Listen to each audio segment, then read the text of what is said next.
welcome to the best fucking podcast in the world. I'm JD, and today we've got some special guests. Second time round, we've got the North Sound.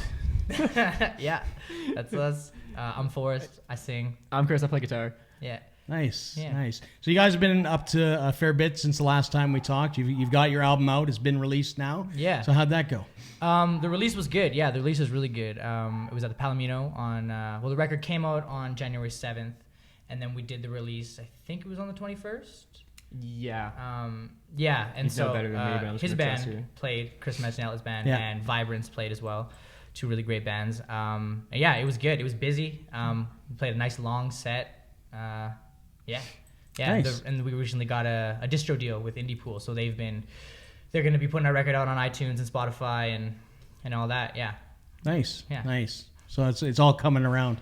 Yeah. It just shows if you just don't do anything and just wait for things to fall in your lap, it'll happen. I would not put that out into the air. I don't know if that's exactly how it works. No, I mean, obviously, there's a lot of hard work that's involved in getting stuff forward and getting noticed and seen.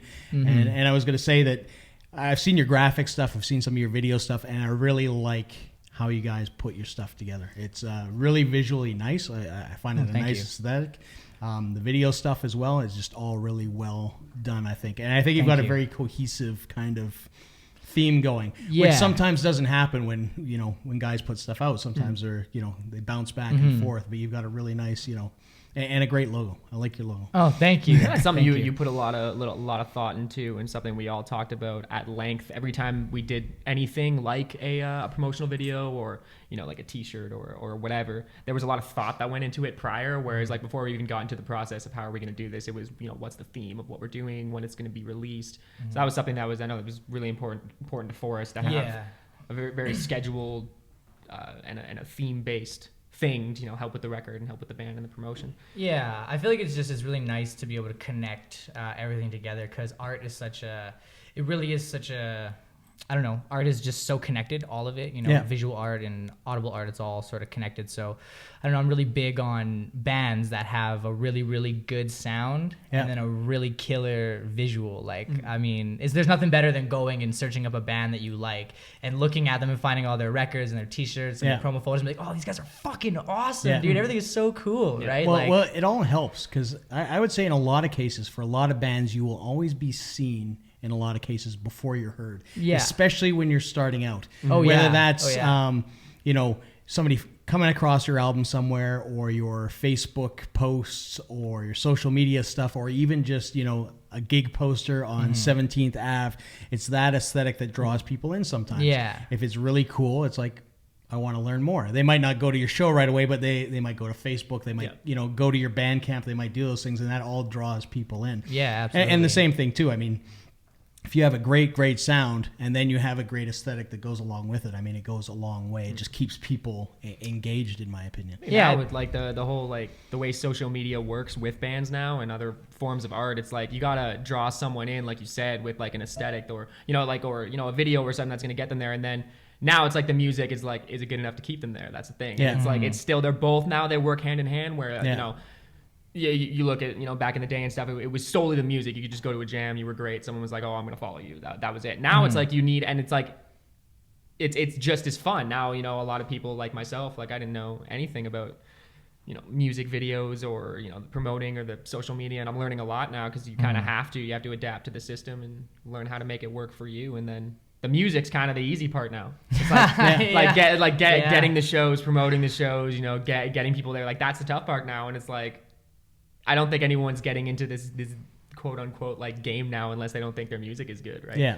So which is good, but I mean, in the past it was a formula. The A&R guy would go out, he would find guys, he would throw a bunch of money, you would package it up, you would throw it out there, and that was kind of it. And I think it's in deep transition, I would say, now these days. Yeah. A lot of times labels, I think, are looking for packages already, or something that they see and they want to just adjust a bit and put it out to the world. Well, they don't need to take a risk nowadays. Like music is so low risk for people. If they come across your band and they're like, oh, these guys have a good sound, I like their music, the singer's really good, but they can't generate their own following, they don't know how to put together any social media package. They don't have an EPK.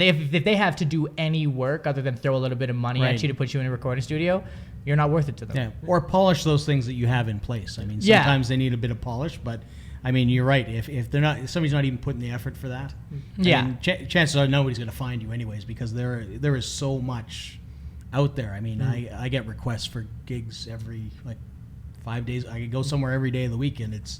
It's hard to stand out in that crowd. But like I said, I mean, you guys, I think are doing a great job of putting forward a great aesthetic, and you got a great sound as well. Oh, thank you. I mean, I saw you at just by yourself at the Blind Beggar. The open mic. I thought you were fantastic. Oh, thank you. I thought you actually should have, in my opinion, finished higher than you did. Ooh. Shots. Well, thank you. Yeah, that was a lot of fun. That OMS is. Yeah. It's fun. Yeah, I enjoy it. Yeah, because in all honesty, you've got spirited music. Thank you. What I'd say, and there was strong content behind what you were saying. I mean, there was a definite story behind the stuff, and I mean, to me that comes through. And I think it really did in your case. I think it was, like I said, it was a strong performance, a really strong performance. Thank you. I've definitely, the release of the record and actually the creation of a record was a really big motivation for me. It was a really good push. I had a lot of, I don't know, I mentioned it last time, but I had a lot of tragedy sort of go on in my life. And, I remember being a kid and always just kind of having this irrational fear of something terrible happening to me. But it was always kind of in the form of like a house invasion, somebody come in and do something terrible. But then, it came in the form of losing someone really close to me in sort of a terrible way. And so after that kind of happened, I found real substance in music, which I can recognize now was something that I lacked for a long time, was real substance. I was almost more caught up in the visual shit than it was in the actual music stuff. And so I've kind of I recognize now that I feel like I've kind of gone backwards as a musician than a lot of typical musicians that I know. Like a lot of people that I know that are killer musicians, they grew up listening to, they were kind of the outcasts of everything. They were, they grew up listening to loving Sabbath and the Beatles and Kurt Cobain and idolizing these guys and anyone in that sort of vein. Whereas I grew up just loving pop music because I loved the visual aesthetic.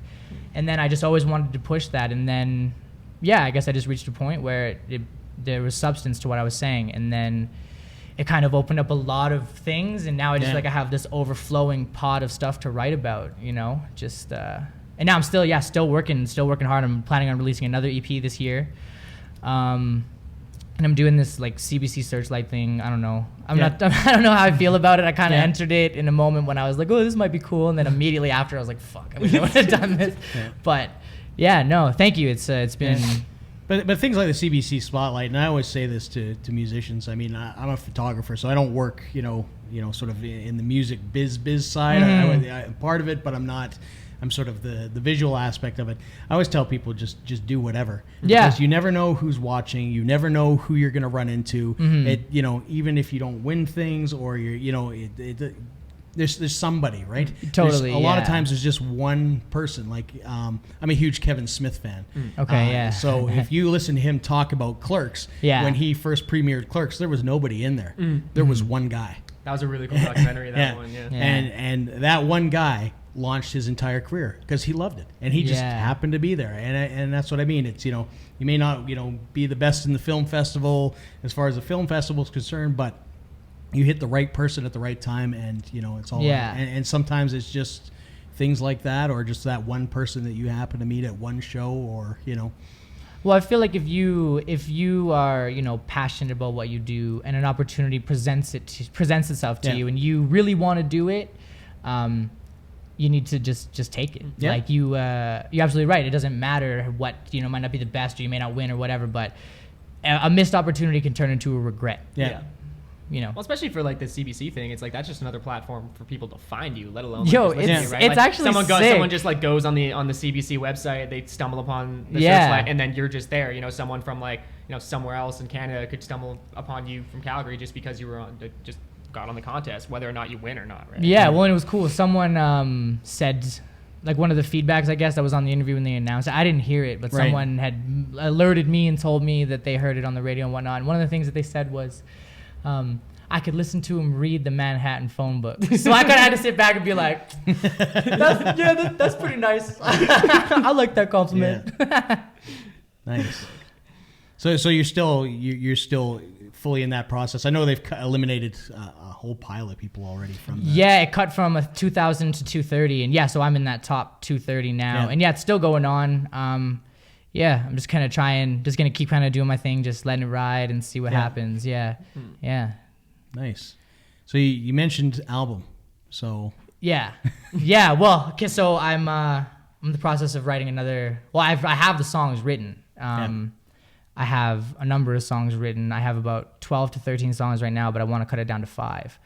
So I'm kind of in the process of doing that. And then after I pick my 5, I'm going to bring it, the songs, like I always do, I bring it to my boys and we kind of hash ideas out. And then, I feel like part of a big side of all of this is having a really great team. Yeah. And that was something that took me a long time to sort of figure out. And so like with the visual stuff of a really great videographer, Mitchell Truman, he does all the visual stuff for us video wise, and he's awesome. And then, the songs, I'm really good at writing the melodies and writing the hooks and stuff, but, having a really great team of guys like Chris Metcs and my drummer Willie, and then my bassist Chris Alvarez, having those guys to bounce ideas off of is great, because sometimes it's like it almost feels like they save me from really bad ideas. Right. Like they can be like, I don't think you're gonna be happy if you put that out there. I think it's just one of those things where like when you get into a good group. I mean, the best group for me is a group that like can take friendship out of music for the duration of a practice or a show. Because like Forrest has no problem saying to me, and I have no problem saying to Forrest, like, that riff fucking sucks. That lyric fucking sucks. Like, change it. And it's like there's no animosity there. Like we'll fight it out, and 10 minutes later, we'll go grab a beer. Like there's nothing there, right? And like I think bands need that. I mean, I find like a lot of the time you have like the two extremes where you just have a group of guys who just want to hang out and have beer and play music. And then you have the guys who treat it so seriously that they're not having fun with their craft, and their music comes off like that. It comes off very stiff. So I think you need to have that where at the end of the day, like, I love playing music and it's awesome that I get to play music with my friends. But, I still want to be successful. I want this to be my career. I want this to be, what I do for a living. So you still need to have that business sense, and you got to go in, and it's like you got to treat it like a 9 to 5. But at the end of the day, we get to play music and drink beer and have a good time. Like, and you get to be a dick to everybody around you, and you love that. Everyone. Yeah, you're really good at it too. I live for it.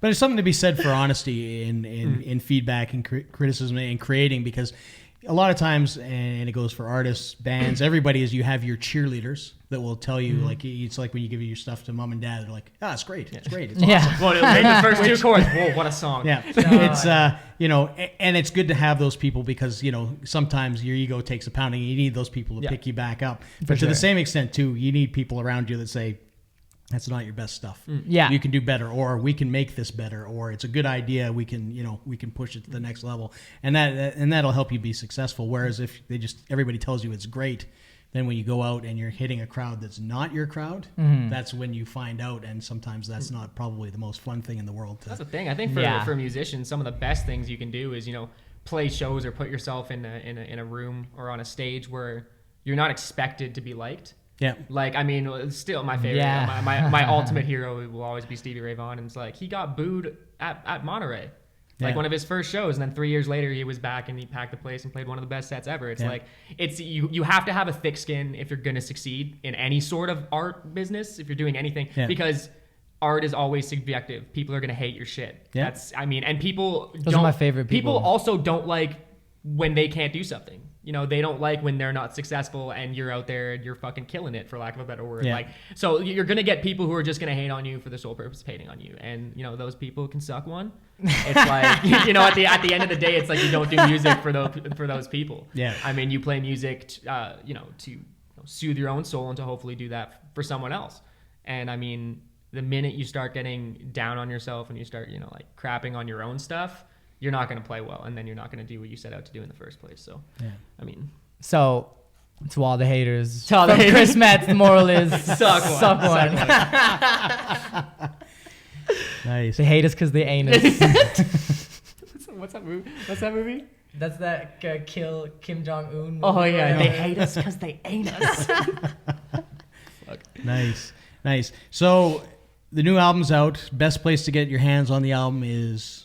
Right now you can get it at Bandcamp. Okay. The North Sound on Bandcamp. You can get a copy tonight. We're playing at Distortion. And which will be a week from. A week past. Oh yeah, this is everyone who was there. A week. To everyone if you were there, you could have bought an album. You could have got them. Or a week ago. Yeah. Lots of shows. We got lots of shows coming up. After our show, I'm gonna be releasing just like a whole whack of shows that we're playing. So nice. Yeah, that's probably the easiest way. Bandcamp there, and then like I said, we're gonna be up on iTunes and Spotify and Amazon and all that. Not yet. I messaged the dude, and he was just like, "Well, the first place comes up is Spotify, so keep checking there." Yeah. Like, so you let me know, sort of deal. So I don't know. We'll see. I'll announce it when it does. But yeah, most of those places you just put them on, and then they'll. And best place to track down your shows. Facebook. Yeah, the North Sound Facebook. The North Sound Facebook. Yeah. So there you go. Thanks for coming on, guys. Awesome. I'm JD. I'm Chris. Forrest. See ya.